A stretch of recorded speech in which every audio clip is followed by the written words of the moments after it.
Междисциплинарная секция, проходящая в рамках отчетной научно-практической конференции профессорско-преподавательского состава Национального университета, началась со вступительного слова первого проректора АГУ, кандидата биологических наук Романа Дбар. Он отметил, что ежегодно в главный вуз страны поступает до 2500 абитуриентов, а в стенах его трудится 600 сотрудников. Человек, однажды соприкоснувшийся с наукой, сделавший шаг на пути к открытию, никогда не остановится. Он будет желать делать это всю свою жизнь. Поделился проректор, подчеркнув, что в контексте развития науки работа университета важна неоценимо. Именно передовая мысль научная, передовые идеи – это то, что формируется именно в стенах университета.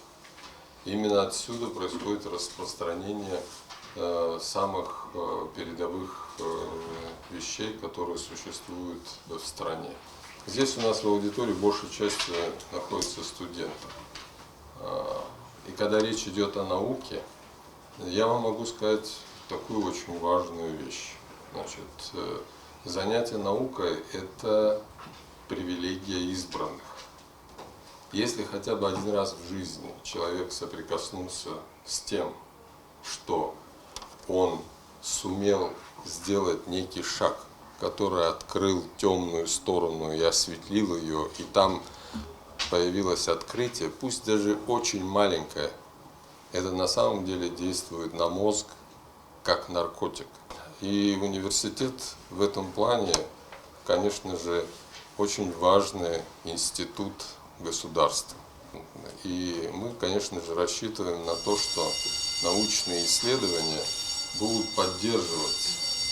Главными темами секции, проходившей в формате научной конференции, были землепользование, землевладение в Абхазии, от экономических до правовых и социальных аспектов. Среди докладчиков и сам Роман Дбар, и доценты вуза, и кандидаты наук. После выступления первого проректора и его же обширного детального доклада, с которым мы познакомим наших зрителей позднее, с развернутой работой, посвященной вопросам регулирования землепользования в республике, выступил доцент кафедры экономической теории Александр Страничкин. Вопреки существованию широкого списка нормативно-правовых актов, в том числе конституционных, регулирующих землепользование в Абхазии, основополагающим документом регулирования является Земельный кодекс, следует из доклада.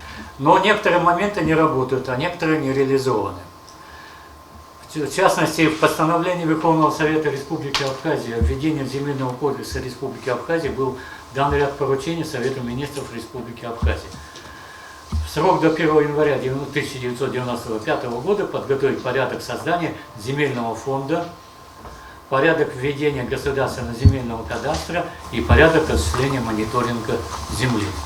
Но, к сожалению, вы сами знаете, что не все документы приняты, не все документы работают.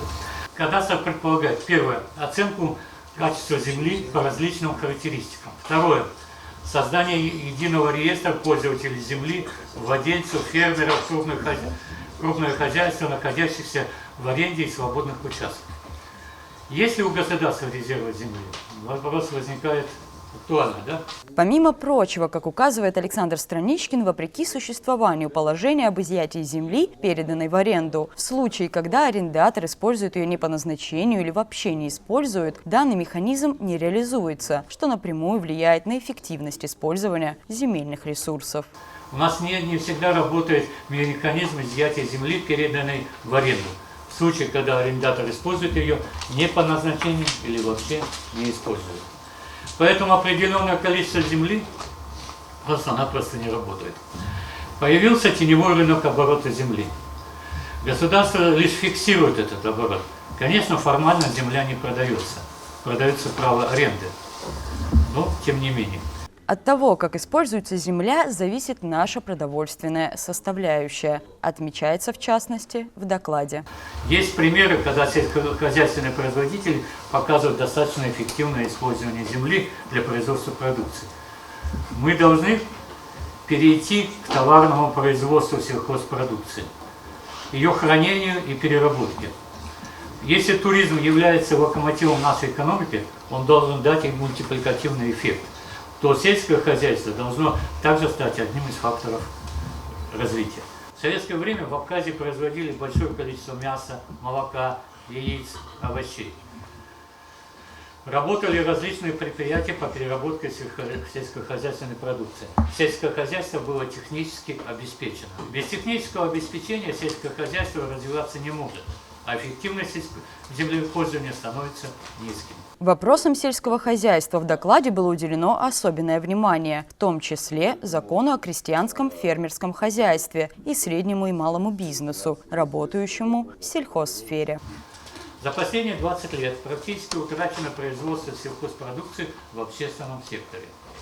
Лишь некоторые отрасли дают значительную часть продукции. Одной из задач рационального использования земли должно стать стимулирование малого и среднего бизнеса, фермерских хозяйств.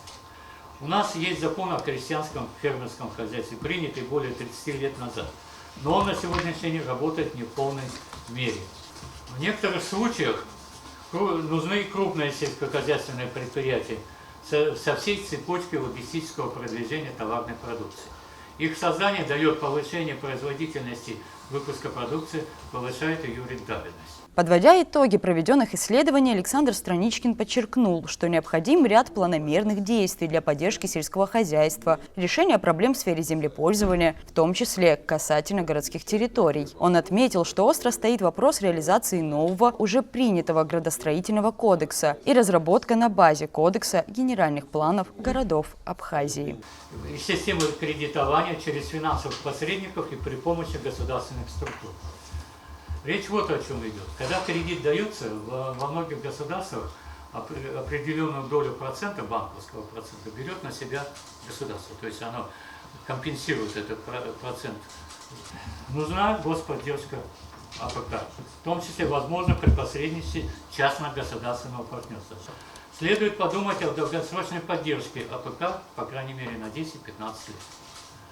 Привлечение инвестиций, как внутренних, так и внешних, должно базироваться на интересах сельхозпроизводителей. Отчетная научно-практическая конференция в Национальном университете продлится до 28 марта. Рада Чачава, Инала Гухава, Абаза ТВ.